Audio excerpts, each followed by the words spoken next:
घूर घूर के ऐसे पानी हारता रह लइके नहीं ख देख ले कि आँख हारता रह। अरे तोरा लेखन नहीं देखले हो। घूर घूर के ऐसे पानी हारता रह लइके नहीं ख देख ले कि आँख हारता रह। रूपा हमार का टच करता। ए सुना ना उठा ललिया से ओढ़निया तोहर मैच करता। उठा ललिया से ओढ़निया तोहर मैच करता। उठा ललिया से ओढ़निया तोहर मैच करता। सच उठा ललिया से ओढ़निया तोहर मैच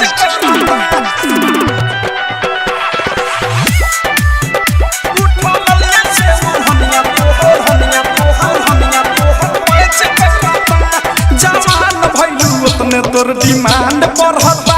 अरे सोनावा के पानी जैसे पानी चढ़ता। अरे त का दिक्कत बा भेट के नाही कुछ अभी काच बानी कली फेरा में जब पड़ो ना त मोतिया बिना ढाली दिलवा से दिलवा नाही काच करता। लागत कि जान ले के रह।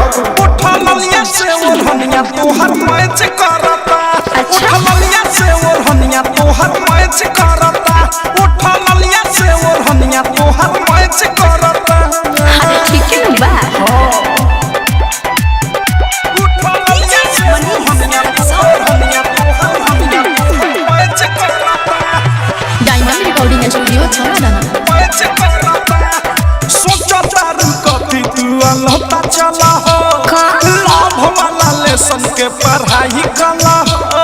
देखा आलतू फालतू बात मत बोला। तोहरा के देख के छटक जाता। देविया बथेस फेस देखे चलल अच्छा बीक के विशाल बच्चा चले से तो बच्चा अनुराग बादशाह नहीं बच करता। अरे गजबे के मैं चिंता है। उठा ललिया से ओढ़निया तोहर मैच करता। उठा ललिया से ओढ़निया तोहर मैच करता। उठा ललिया से ओढ़निया तोहर मैच करता। घूर घूर के ऐसे पानी हारता रह लइके नहीं ख देख ले कि आँख हारता रह। रूपा हमार का टच करता। ए सुना ना उठा ललिया से ओढ़निया तोहर मैच करता। उठा ललिया से ओढ़निया तोहर मैच करता। उठा ललिया से ओढ़निया तोहर मैच करता। चला कुछ भी बोलते हो। सच तो कह रहे हैं। RCM म्यूजिक न्यू ऐप अभी डाउनलोड कीजिए हमारे गूगल प्ले स्टोर से और पाए भोजपुरी लोकगीतों का एक से बढ़कर एक ऑडियो वीडियो सॉन्ग बिल्कुल मुफ्त।